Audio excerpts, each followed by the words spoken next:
ক্রিকেটকে কেন বলা হয় ভদ্রলোকের খেলা তারই প্রমাণ পাওয়া গেল বাংলাদেশের বিপক্ষে পাকিস্তানের প্রথম টেস্টে। টাইগার অভিজ্ঞ ব্যাটার মুশফিকুর রহিমের প্রতি ভদ্রতার অনন্য নজির গড়লেন পাকিস্তানের এক তরুণ ক্রিকেটার, যেই মুহূর্তের মাধ্যমে ফুটে ওঠে প্রকৃত সৌন্দর্য, যা নিয়ে এখন আলোচনা হচ্ছে সব জায়গায়।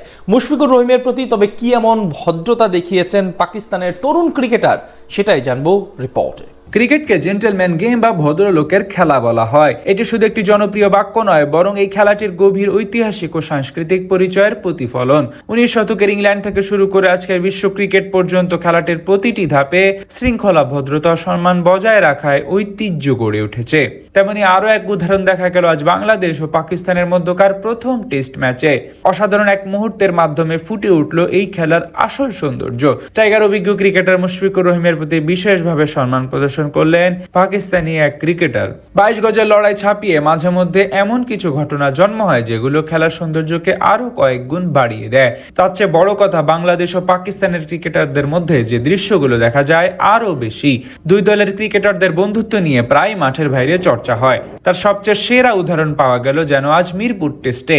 এদিন টস জিতে আগে বল করার সিদ্ধান্ত নেন সফরকারী অধিনায়ক শান মাসুদ। বিপরীতে প্রথমে ব্যাট করতে নেমে শুরুতে বেশ ভালো বিপাকেই পড়েছিল বাংলাদেশ দল। মিরপুরে তপ্তরদে বেশিক্ষণ টিকতে পারেনি দুই ওপেনার মাহমুদুল হাসান জয় এবং সাদমান ইসলাম। দুজনেই বিদায় নেন ব্যর্থ হাতে। সেখান থেকে প্রতিরোধ গড়ে তোলেন অভিজ্ঞ মমিনুল হক এবং অধিনায়ক নাজমুল হোসেন শান্ত। দারুণভাবে ব্যাটিং করে দুজন মিলে শক্ত অবস্থানে নিয়ে যান টাইগার দলকে। নিজের ক্যারিয়ারে নবম সেঞ্চুরি তুলে নেন শান্ত। 130 বলে 101 রানের ইনিংস খেলে আউট হন এই ব্যাটার। এরপর মাঠে নামেন মুশফিকুর রহিম, আর তার সাথেই ঘটে সেই অনন্য নজির। ঘটনাটা ম্যাচের 60তম ওভারে। তখন বল করছিলেন পাকিস্তানি স্পিনার নোমান আলী। তার গুড লেন্থের ডেলিভারি সামনের পায়ে ভর করে ডিফেন্স করেন মুশফিক। সে সময় বল চলে যাচ্ছিল আবারও স্টাম্পের দিকে, যেটি বেশ চতুরতার সাথে পেছনের পা দিয়ে আবার আটকে দেন মুশফিক। নিজের অভিজ্ঞতাকে কাজে লাগিয়ে আউট থেকে বেঁচে যান তিনি। তবে আসল ঘটনাটা ঘটে কয়েক সেকেন্ড পরেই। পেছনের পা দিয়ে বল আটকাতে গিয়ে তার জুতার ফিতে খুলে যায়। সেটি বসে নিজেই প্রথমে চেষ্টা করলেন বাঁধতে, কিন্তু পায়ের প্যাড থাকায় ঠিকমতো ঝুঁকতে পারছিলেন না মুশফিক।